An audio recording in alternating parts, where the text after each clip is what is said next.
Bueno, como introducción teórica, primeramente analizaremos los conceptos de, como he dicho, de reacción y resistencia al fuego. Son dos conceptos que están más ligados a lo que es la protección pasiva frente a incendio, que luego también la definiremos y la analizaremos. Pero sobre todo reacción al fuego es algo que está presente también en lo que es un proceso de evaluación de la eficacia de un sistema de extinción activo, ¿vale? Es por eso que he traído los dos conceptos, tanto el de reacción como el de resistencia, y cómo los enmarcamos en la protección pasiva y activa frente a incendio. En cuanto a la reacción al fuego, definiríamos, bueno, hay otras definiciones, pero bueno, os he traído esta, aportes en términos de calor, humos y emisiones gaseosas tóxicas de un material, producto o sistema durante su combustión en condiciones determinadas. Básicamente, y como ejemplo se ve en la ilustración, pues la reacción de combustión del metano, en el que vemos como el metano se oxida con oxígeno, en presencia de oxígeno, junto con una energía de activación que puede ser una temperatura elevada o una previa combustión con presencia de llama o otra de otra naturaleza, y dicha reacción nos da como resultado energía, CO2 y agua. Dependiendo del rendimiento de la reacción, evidentemente, pues habrá también emisiones de inquemados, presencias de humos, gases tóxicos, dependiendo de cuál sea la materia que se esté combustionando. Básicamente, y para situando el concepto de reacción al fuego en el ámbito normativo de requerimientos normativos que se exigen tanto en edificación, transporte, ferrocarril, naval, industrial, todo tipo de sectores, para con aquellos productos que se van a utilizar en esos ámbitos, tenemos que tener claro que en realidad lo que se analiza en la reacción al fuego, en la disciplina de reacción al fuego y en todos los sistemas de evaluación que están vinculados a estos requerimientos son el aporte que el propio producto, sistema, elemento que se va a instalar en sus condiciones finales de uso va a alimentar en su proceso de combustión al propio incendio. Es decir, cuánto calor va a emitir ese producto, ese material, ese sistema cuando las consecuencias de ese incendio en términos de llamas, alta temperatura, le afecten. Cómo va a emitir ese calor, no solo el cuánto, sino el cómo va a emitir ese calor, cuánto humo va a emitir y cómo lo va a emitir, y si en esos humos también hay presencia de analíticos tóxicos, su presencia y su cuantificación. Todos los referentes normativos de identificación y determinación de las prestaciones de reacción al fuego, hay innumerables metodologías y hay también muchos marcos reglamentarios en los diferentes países, etcétera, o en diferentes sectores en cada uno de esos países. Intentan en esencia analizar, buscar, caracterizar esas prestaciones. En el caso de la resistencia al fuego es un concepto diferente. Ya no buscamos cómo ese producto, ese material, ese elemento constructivo, cualquier tipo de sistema que pueda aparecer en la industria, un elemento sectorizante en un tren, en un autobús de grandes dimensiones, en un barco, etcétera. Ya no buscamos si ese elemento constructivo o ese producto de alguna manera cómo alimenta al incendio en el caso de su propia combustión, de si es afectado por unas llamas, por calor, por las consecuencias de ese incendio. Lo que analizamos realmente es, de alguna manera, qué capacidad de contención tiene ese elemento para frenar, de alguna manera, el que las consecuencias de ese incendio pues afecten a un volumen colindante, por ejemplo. Entonces, la definición: capacidad de una muestra de resistir un fuego o dar protección frente a él durante un periodo de tiempo. El concepto es bien diferente, puesto que ya no evaluamos cómo aporta, sino evaluamos cómo resiste, cómo aguanta y cómo contiene al incendio. Son dos conceptos diferentes. También en los diferentes marcos regulatorios, normativos, etcétera, la resistencia al fuego está presente y las metodologías para analizar sus prestaciones, las prestaciones de resistencia al fuego, implican metodologías en el que la condición final de uso, por ejemplo, está mucho más fielmente representada. En la imagen, por ejemplo, vemos lo que puede ser una muestra para un ensayo, una evaluación de resistencia al fuego en horno vertical, y lo que hacemos es ensayar la puerta como tal. No analizamos, en este caso, la puerta cómo arde por sí sola o cómo resulta la emisión de calor o emisión de humos por el propio hecho de la combustión de la propia puerta, pero sí que analizamos cómo esa puerta aguanta, se deforma, qué integridad tiene y qué capacidad tiene de contener el incendio para con el volumen donde ha ocurrido el incendio y para con el volumen al que tiene que proteger o contener de alguna manera. Entonces son dos conceptos que aparecen en el marco reglamentario y que he querido comentar, puesto que están relacionados también con estos dos conceptos.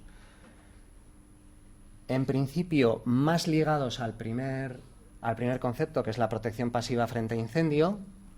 La reacción y la resistencia al fuego son prestaciones que se valoran y se contienen en todo el marco regulatorio y de alguna manera traccionan a que los manufacturadores y productores en las fases de diseño lo tengan en cuenta, porque en realidad todo el marco regulatorio implica que todos esos sistemas, todos esos productos tengan una mínima protección pasiva frente a incendio, es decir, tengan un carácter ya en sus fases de diseño y después en su comercialización, para que cuando se produzca un incendio o se tengan que hacer frente a un incendio,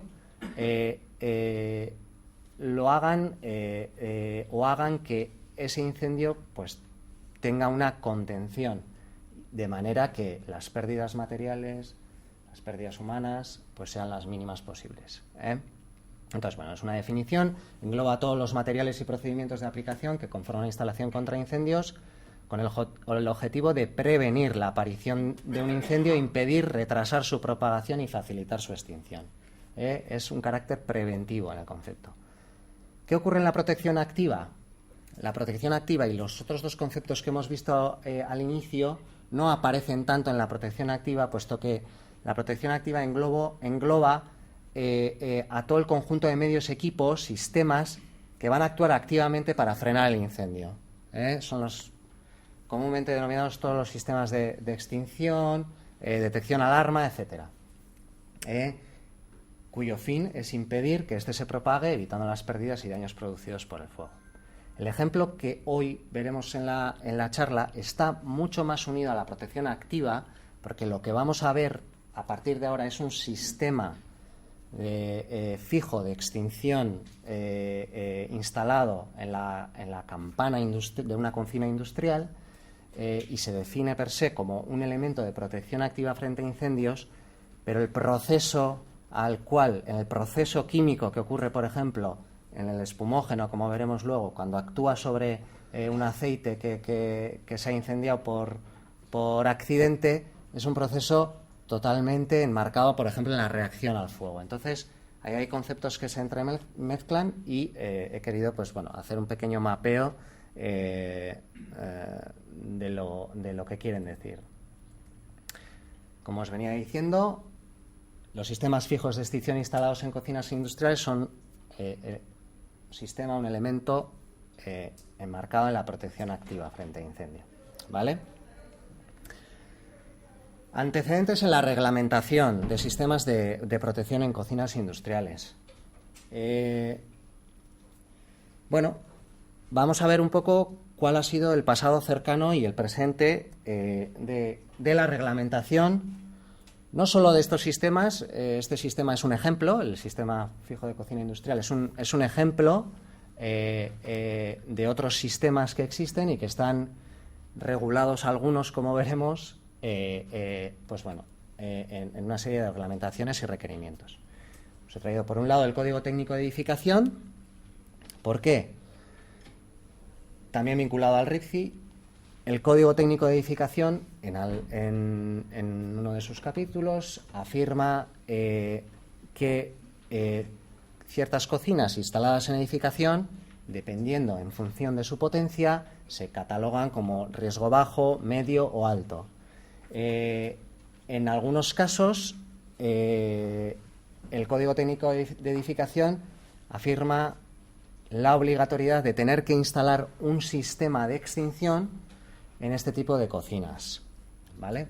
Y además afirma que ese sistema debería de cumplir el reglamento de instalaciones de protección contra incendios o RIPCI. Hasta ahí todo bien. En principio, este reglamento es aprobado, el reglamento RIPCI es un reglamento de instalaciones de protección contra incendios aprobado en el Real Decreto 1942/1993 y básicamente es un reglamento que agrupa a 13 familias de productos enmarcados en el sistema, enmarcados como sistemas activos frente a incendio, pero hay que destacar que debido a la gran velocidad en las innovaciones técnicas que el mercado y las empresas de este tipo de sistemas van implementando en sus productos nuevas soluciones técnicas, innovaciones, investigación, etcétera, hay una serie de elementos encajonados en un conjunto denominado soluciones alternativas. Estas soluciones alternativas son aquellas que de alguna manera no han podido ser agrupadas en ninguna de esas 13 familias que aparecen en el RIPCI. Es decir, son elementos que no pueden enmarcarse en ninguna de esas 13 familias, o si bien si pueden enmarcarse en alguna de ellas, no pueden cumplir la normativa a la cual está vinculada. Normas específicas que no pueden, de alguna manera, en sus campos de aplicación, abrazarse a estos sistemas. Esto hace que esas soluciones alternativas, normalmente pues con un carácter de innovación un poquito más elevado, pues porque son novedosos, etcétera, queden en una especie, vamos a decir, de vacío reglamentario, ¿vale? Este vacío reglamentario provoca que en realidad sistemas que parece que tienen que estar contemplados en el RIPCI, sistemas que deberían de estar contrastados en sus niveles de seguridad, equivalentes a cualquier otro sistema que pueda ser enmarcado perfectamente en esos 13 conjuntos, queden de alguna manera pues fuera, ¿vale? Iniciativas pioneras. El gobierno vasco ha tenido una iniciativa pionera para abrazar un poco a todas estas soluciones alternativas y dotarlas de una exigencia mínima equivalente a lo que se exige en el RIPCI a todos esos sistemas que sí están catalogados de alguna forma, ¿no? Desde la Dirección de Energía, Minas y Administración Industrial se ha traccionado a que estas soluciones alternativas de alguna manera queden abrazadas en una circular sobre la puesta en servicio de los sistemas de protección contra incendios no incluidos en ese Real Decreto 1942/1993. Este decreto esta circular es de ámbito autonómico, pero ha sido un paso, una iniciativa pionera del gobierno vasco para que de alguna manera estas soluciones alternativas tengan o queden abrazados por un marco reglamentario. ¿Qué dice a grosso modo esta circular? Afirma, por un lado, que estas soluciones alternativas tienen que tener requisitos de seguridad equivalentes a cualquier otro sistema abrazado en el RIPCI en cualquiera de las 13 familias comentadas.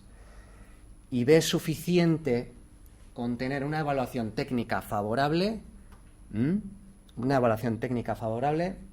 por cualquiera de las entidades autorizadas para emitir certificados de conformidad voluntarios de sistemas o productos constructivos.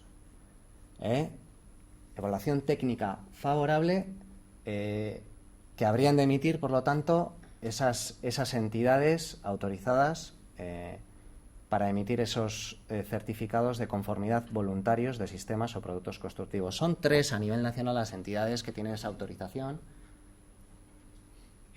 Por un lado está el Instituto Torroja en Madrid, el ITEC o el Instituto Tecnológico de la Construcción en Cataluña y Tecnalia aquí en Euskadi, ¿vale?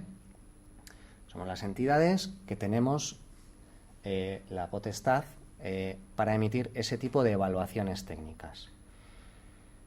Esta circular viene también con un trabajo de tracción que el Gobierno vasco ha hecho, en el que hemos participado también estas entidades, el ITEC, Tecnalia, Instituto Torroja, para consensuar cómo se va a realizar tanto la evaluación técnica como la evaluación del proceso de certificación. En este último no voy a entrar, porque no es el caso de la charla. Nos centraremos principalmente en ese foco de la evaluación técnica, del ensayo, de la constatación de los niveles de seguridad que tiene que tener ese sistema fijo que se va a instalar en las cocinas industriales, ¿vale? Iniciativa pionera, repito, por lo tanto, el Gobierno vasco con esta circular y vinculando a las entidades, también con la ayuda de bomberos, me consta, para sentar las bases de un mínimo reglamentario para las soluciones alternativas que quedaban fuera del RICCI. Bien, entramos ya en el módulo 3. En el módulo 3 lo que veremos es directamente un ejemplo de lo que es una evaluación técnica de un sistema fijo en cocinas industriales, ¿vale? Veremos qué alcance, cuál es la configuración del sistema ensayado y el núcleo de la evaluación técnica, es decir, cuáles van a ser los requisitos y cuál va a ser la evaluación final o bajo qué criterios se realiza el análisis y la evaluación de dicho sistema para otorgarlo como favorable o no favorable. Este es el trabajo más importante que se ha hecho conjuntamente estas entidades comentadas con el Gobierno vasco, etcétera. Es la parte del análisis y evaluación del sistema. El Technical Conformity Report es al final el nombre o la marca de la propia evaluación. Cada una de estas entidades comentadas tiene su propia nombre o marca. En el caso de Tecnalia se llama Technical Conformity Report o evaluación técnica de idoneidad, ¿vale? Alcance. Bueno, estas evaluaciones técnicas, ¿en qué se centran? ¿Hasta dónde pueden constatar el comportamiento de un sistema de estas características? ¿Cuáles son las limitaciones de la propia evaluación, ¿no?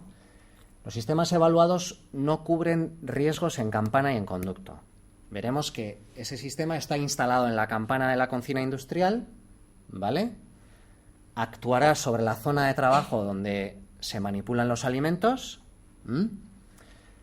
pero en este caso concreto y con esta evaluación técnica no se cubren los riesgos en campana y en conducto, ¿vale? Para eso hay otros sistemas. En este caso no nos ocupa esto. La cobertura de los sistemas abarca fuentes de ignición, accidentes que pueden ocurrir, olvidos, etcétera, bueno, cualquier causa que ocurren en el área de trabajo de la cocina, pues como podéis ver en la imagen, pues un ejemplo de una situación así. Vale. Esta evaluación técnica se ha realizado a petición de una empresa que está consolidada en tema de la protección activa, se llama Todo Extintor SL, y el sistema o los sistemas evaluados son el Firetex 6C y el Firetex 10C, ¿vale? Esto es un esquema muy esquemático de qué consta y cómo se configura el sistema y cuál es su posición relativa para con la campana, es decir, para con la cocina industrial, para con la campana por un lado y para la zona de riesgo o cocina por otro. Por un lado tenemos el riesgo a cubrir, especificada por el fabricante y evaluada según las especificaciones del fabricante. Esto es importante. El riesgo a cubrir sería la zona de trabajo de la cocina. Por un lado tenemos luego el esquema de la instalación. Es una instalación que consta, en el caso de la referencia 6C, consta de una botella de 7,5 kilogramos, creo, y en el caso de la 10C, del Firetex 10C, es una botella presurizada de 16 kilogramos, que contiene un espumógeno especialmente diseñado para los tipos de fuego, como veremos antes, a los que va a tener que enfrentarse. Es un sistema que tiene doble activación. Una activación manual, un circuito manual de activación y un circuito automático de activación y de actuación, ¿vale? Todo el sistema, de alguna manera, de la botella a la zona de los difusores está conectado por una conducción que rodea la campana, luego veremos más imágenes, y conectada a su vez esa conducción que llevará el espumógeno desde la zona de la botella hasta los difusores situados en el dibujo. En este caso se evaluaron 6 difusores. La línea roja que rodea también de alguna manera a toda la disposición de los difusores conectados a esa tubería que va a repartir el espumógeno, es un cable térmico que será en sí la esencia de la función automática y sensora de la situación de riesgo que se pueda dar en las zonas de riesgo, es decir, en la zona de trabajo de la cocina. Bueno, un ejemplo del esquema del sistema de botella, cable térmico, conducción en negro que llevará el espumógeno en su caso, pulsador manual. Bueno, un ejemplo del esquema y de las conducciones. Bien, el fabricante especifica, y nuestra evaluación se ha centrado en su especificación, afirmando que el área equivalente o la zona de riesgo que cubre su sistema de 6 difusores, como habéis visto en la imagen anterior, es un área total de 2.800 por 1.100. Ese es el área donde el fabricante especifica de alguna forma: mi sistema con 6 difusores, esta botella, este sistema, etcétera, estas conducciones, va a ser eficaz en fuegos de tipo F en esta área. Esa área, a su vez, está distribuida en zonas de riesgo concretas que intentan simular las condiciones finales de uso, que van a ser presencia de fogón, freidora con aceite vegetal, etcétera, etcétera, unidades de riesgo de un área más pequeña de 300 por 500, ¿vale? El espumógeno que el fabricante especifica es específico para fuegos de tipo F, fuegos que provienen de la combustión de aceites y grasas, ¿vale? Por otro lado, la situación relativa en cuanto a posición relativa y distancias del difusor con respecto a esas 6 zonas independientes de riesgo o zonas de riesgo a cubrir de 500 milímetros por 300 milímetros, 50 centímetros, 30 centímetros a cubrir, es de una altura de 120 centímetros, 1,2 metros. Aquí vemos la posición, el esquema de la posición relativa. La campana vendría en la parte superior, tenemos la conducción que repartirá el espumógeno en los difusores, esquemáticamente uno de los difusores ahí colocado, y en rojo el cable térmico o sensor del sistema. ¿Vale?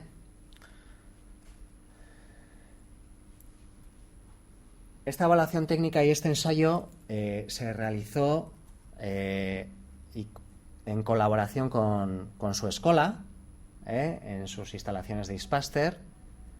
Agradecer también su inestimable colaboración en este proceso. Aquí vemos ya la campana instalada con los difusores, con la conducción del espumógeno y el cable térmico instalado ahí en negro. Aparecen también algunos termopares, puesto que en la evaluación técnica o ensayo de todo el proceso hemos monitorizado de manera continua la temperatura en la zona de la campana y las temperaturas en la zona de riesgo, ¿vale? Como luego veremos en la siguiente imagen. El cable térmico, esto sí que me gustaría destacarlo, es un cable polimérico que tiene una temperatura de fluidificación de aproximadamente 150 grados, ¿vale? Es importante puesto que la activación automática del sistema, como he dicho, el sistema tiene dos tipos de activación, una manual y otra automática. El sistema automático de activación depende de este cable térmico. Supuestamente, si en la zona de riesgo ocurre un accidente con resultado de llamas, esas llamas van a hacer aumentar en la campana la temperatura, y cuando el cable térmico, que es un polímero, se fluidifique, todo el sistema se despresuriza, toda la conducción a la que está conectada se despresuriza, lo que provoca la apertura de la válvula y automáticamente la salida del espumógeno a través de toda la conducción, los difusores, y de los difusores al espumógeno a las zonas de riesgo, ¿vale?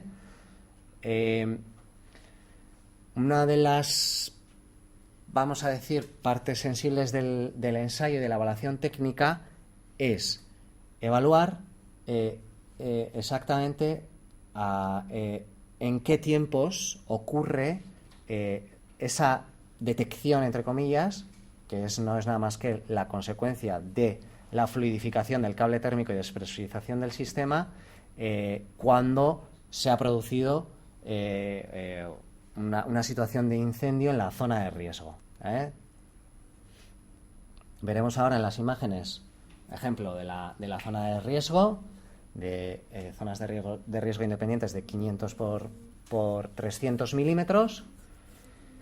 ¿Cómo se han representado? Se han representado esas áreas con unas cubetas de acero y termopares que controlan la temperatura, además resistencias colocadas inmersas en el aceite vegetal que se ha utilizado como combustible para representar pues una situación de condición final de uso, de trabajo en la elaboración de alimentos en la cocina.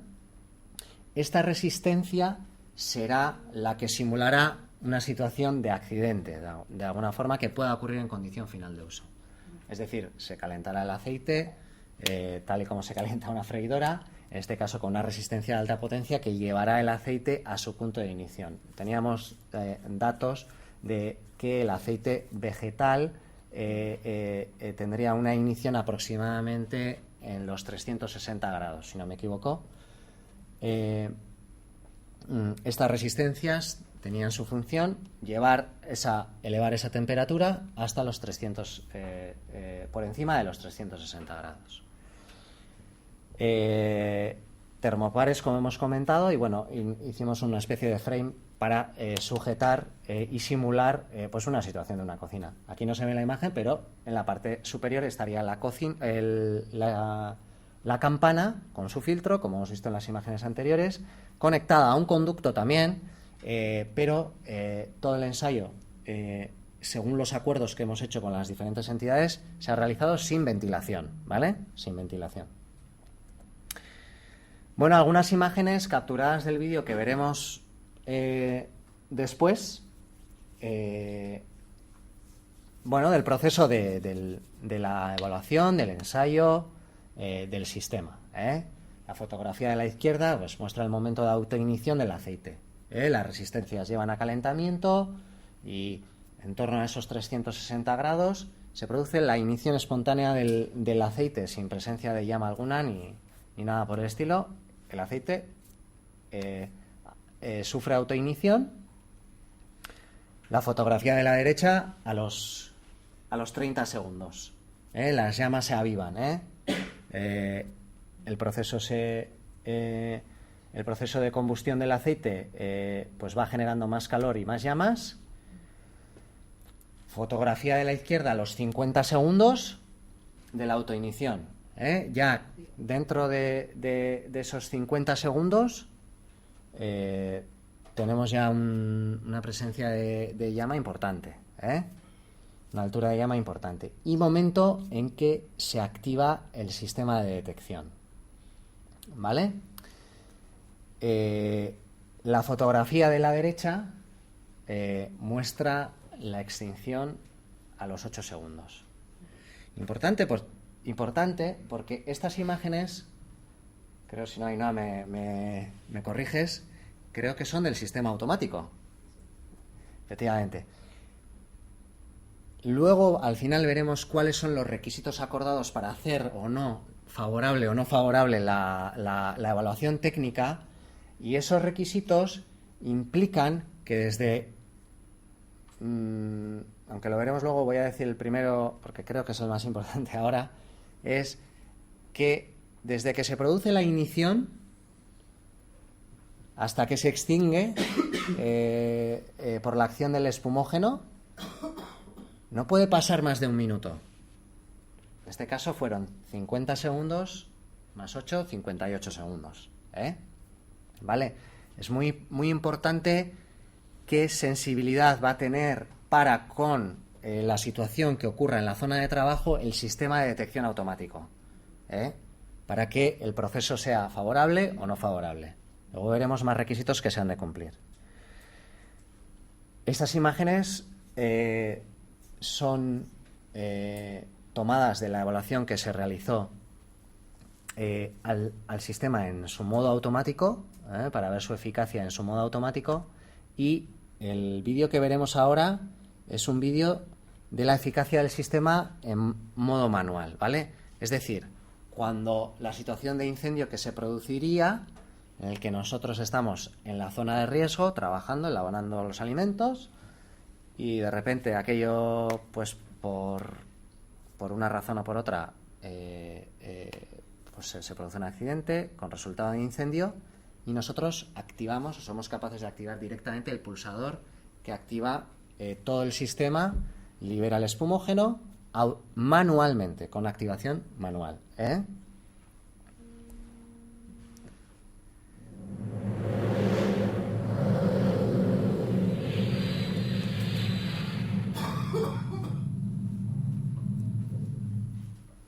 Bueno, vemos la cubeta, la resistencia protegida por una manta térmica de fibra que la aísla del tema de la elevación de la temperatura.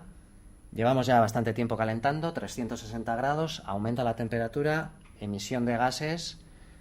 Parece que la emisión de gases toma una mayor densidad, la campana está arriba y el sistema de la campana, aunque no se ve muy bien, todo el sistema de protección está arriba. Se produce la autoignición y automáticamente damos al pulsador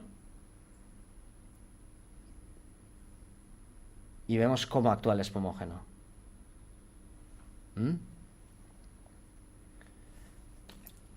Todo el circuito se vacía completamente. Se vacía toda la botella. Ya sea la 6C o la 10C, se vacía. Y vemos que se produce la extinción de las llamas. El agente espumógeno sigue cayendo, sigue goteando, y asegura bueno, que se haya producido la extinción completa. Esta situación vamos a decir que sería la menos peligrosa, es decir, es la situación en la que Una persona ya ha constatado que se ha producido el accidente y ¡pum! Activa el sistema, extingue. La situación anterior que veíamos en las imágenes es diferente, porque es el propio sistema con sus, vamos a decir, medios por su sensórica, el que tiene que detectar que se ha producido la situación. Pero esa sensórica tiene que ser lo suficientemente sensible de alguna manera para que ocurra en los tiempos que nos interesa, porque si no tendremos la campana ardiendo y tendremos probablemente dispersión de las llamas a través del conducto, etcétera, ¿vale? Por lo tanto, la parte nuclear del análisis y evaluación del sistema, incluso lo más complicado también de consensuar, en su momento, pues bueno, en ese trabajo que se ha realizado entre el Gobierno vasco, las entidades y bomberos. Las llamas en el riesgo ensayado deben apagarse en 1 minuto como máximo. Aquí faltaría añadir que es desde que se produce la autoignición. Esto es importante. Desde que se produce la autoignición, las llamas se tienen que apagar en 1 minuto. Una vez activado, no deben producirse llamaradas mayores que las propias del incendio en los 10 primeros segundos de descarga del agente extintor. ¿Qué ocurre? Estamos hablando de que unos difusores están lanzando a presión un espumógeno y empujan el aire, ¿vale? Empujan y cambian la situación de oxigenación del incendio en la zona de riesgo a cubrir. ¿Qué ocurre? Que el espumógeno tiene que actuar rápido y no se tienen que provocar llamaradas, dispersión de llamaradas muy grandes que puedan afectar a las zonas colindantes o incluso a la propia campana, ¿vale? Esto es importante. Tiene que ser efectivo y dispersar perfectamente y desde que se activa, vamos a decir, inhibir y suprimir las llamas, ¿vale? Vale. No deberá producirse reignición en los 20 minutos posteriores a la extinción. Es decir, el agente espumógeno tiene que ser efectivo en el tiempo. Se monitoriza tras la extinción esos 20 minutos para que no se produzca una reavivación, una posterior ignición de las llamas. Y muy importante, en ese proceso también de descarga, esto está relacionado con la parte B, yo creo, no debe proyectarse gotas de aceite en llamas alrededor del riesgo como consecuencia de la descarga del agente. Es decir, no tiene que haber un desplazamiento de las cubetas de aceite por el efecto del empuje de la onda de presión de la activación del sistema desde el difusor hasta la zona de riesgo y que el aceite se derrame. Eso sería una situación desastrosa porque lo único que haces es propagar el incendio muchísimo más, muy peligroso, ¿vale? Entonces hay que constatar en la evaluación que no se produce ni proyección de gotas ni que se derrame ese aceite en llamas porque, bueno, eso sería grave, ¿vale? Bien, bueno, futuro reglamentario.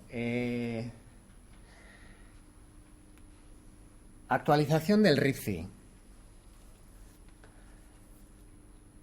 En principio, y esto es muy reciente, es una actualización que todavía no es oficial, pero bueno, nos consta que estas evaluaciones técnicas o este sistema de evaluación técnica de estas soluciones alternativas que comentábamos, no solamente el sistema fijo de extinción en cocinas industriales es uno de ellos. Hay un montón de soluciones alternativas que no estaban en las 13 familias del RIFCI. El RIFCI, de alguna manera, se ha actualizado en su última actualización. Parece ser que va a incluir, digo parece porque todavía no es oficial, va a incluir esa necesidad de evaluación técnica favorable para aquellas soluciones alternativas que no quedaban cubiertas, ¿vale?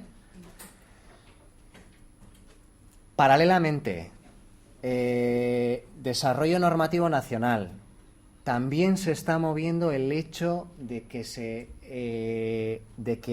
se pase de lo que es una evaluación técnica de idoneidad emitidas por los laboratorios autorizados para emitir certificados de conformidad voluntarios a una norma nacional, ¿vale? Que tendría pues una entidad de norma. Se está trabajando en eso. Todavía es muy embrionario, pero nos consta que ya hay algún movimiento en ese aspecto. Y lo que va tomando forma también es un proyecto de norma europea. Por ahora es un draft, un borrador del proyecto de norma 16282-7, ¿vale? Para equipamientos en cocinas comerciales.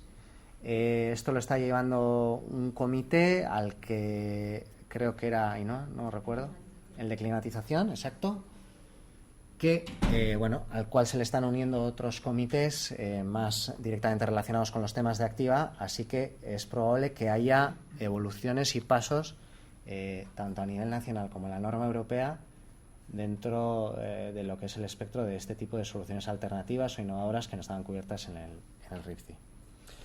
Y bueno, por último, agradecer de nuevo pues los organizadores por la invitación. El año que viene estaremos aquí, si así se nos requiere. Gracias también a su escuela por la colaboración en todo el proceso. Sin ellos no habría sido posible. Y bueno, cualquier pregunta que tengáis, cualquier comentario. ¿Alguna pregunta tenéis? El sistema de mantenimiento, te quiero decir, porque eso es nada más Sí, instalarla, y no lo he comentado, y gracias porque me lo has dicho, porque no lo he comentado. Estas evaluaciones técnicas vinieron también con algunas pruebas de durabilidad, ¿vale? La durabilidad se evaluó no ya en el propio ensayo de evaluación técnica con esto, con vamos a decir las zonas de riesgo, sino que se evaluó desde dos puntos de vista. Por un lado, la corrosión de los difusores. Se llevó a corrosión los difusores mediante ensayos de niebla salina. Es una metodología de ensayo para realizar una corrosión acelerada. Y también se evaluó la durabilidad y la eficacia de esos sistemas con un ensayo de inmersión en grasas, ¿vale? Tenemos que tener en cuenta que cuando tenemos los difusores en la zona de trabajo, pues bueno, los vapores de la elaboración de los alimentos, etcétera, pues esas grasas pueden afectar a esos difusores. Entonces, se evaluó paralelamente, aquí no lo hemos comentado, con unos ensayos de descarga del agente espumógeno, comprobando que la cantidad de agente espumógeno descargado es el adecuado y el especificado por el fabricante tras los procesos de oxidación y de sometimiento a la acción de las grasas, ¿vale? Esa sería un poco la constatación de la durabilidad, eficacia de los sistemas en difusores. No sé si va por ahí tu pregunta, pero... ¿Y la detección automática del cable térmico? En principio, la evaluación técnica se realizó tanto en manual como en automático. Es decir, los requisitos se tienen que cumplir en ambas modalidades. Las fotografías estaban vinculadas a la activación del sistema en automático, que fue desde la ignición dentro de los primeros 50 segundos, y posterior descarga, y en 8 segundos se apagó, 58 segundos en total, ¿vale? Esa evaluación técnica también se realizó. Y hablaba del deterioro del cable térmico en unas condiciones determinadas de durabilidad. Durabilidad. Pues eso, no creo que no se ha evaluado. No, realmente cada componente que engloba el sistema tiene su propio... cada componente que engloba el sistema puede tener su propia reglamentación. Por ejemplo, eso es. La bombona de extinción, con el espumógeno, tiene que cumplir sus normas EN. Pues en este caso el sistema de extinción también está regulado por una norma. Y entonces, pues bueno, lo que comentaba es eso, ¿no? Que cada componente al final tiene que tener su propia reglamentación, y lo que con la evaluación técnica de idoneidad lo que se evalúa es cómo se comporta el sistema completo, no cada parte. Cada parte en sí ya tiene su propia regulación. Entonces, a la hora de hacer mantenimientos, durabilidad, tal, incluso la propia reglamentación de industrias a nivel del Ministerio de Industria sí que existen, en función del tipo de riesgo al que vaya asociado, cuál es el mantenimiento que deba de tener, aparte de lo que provoca o de lo que regula la propia. Sí, ya porque habéis comentado, ¿no? La oxidación, el deterioro de los difusores, ¿no? Parte a parte, ¿no? Sí, el tema es que en este caso el difusor era un difusor fabricado por el fabricante, o sea, era una cosecha propia. Entonces lo que intentábamos era garantizar que a lo largo del tiempo, y sometido a ciertas grasas y a ciertas condiciones pues, severas de uso que puede estar sometido, que realmente pudiera dar una seguridad de uso. ¿Y establecíais mantenimiento de limpieza? No, nosotros en principio no llegamos hasta ahí. Eso al final lo que hacemos son recomendaciones al fabricante cuando vemos que realmente pues, los componentes pueden estar susceptiblemente dañados. Pues, si él recomienda que el mantenimiento se realice cada 6 meses, pues le recomendamos que baje la frecuencia de mantenimiento. Pero al final nosotros como laboratorio no entramos a valorar si ese mantenimiento es correcto o no. Claro. Vale, eskerrik asko de hoy. Vale.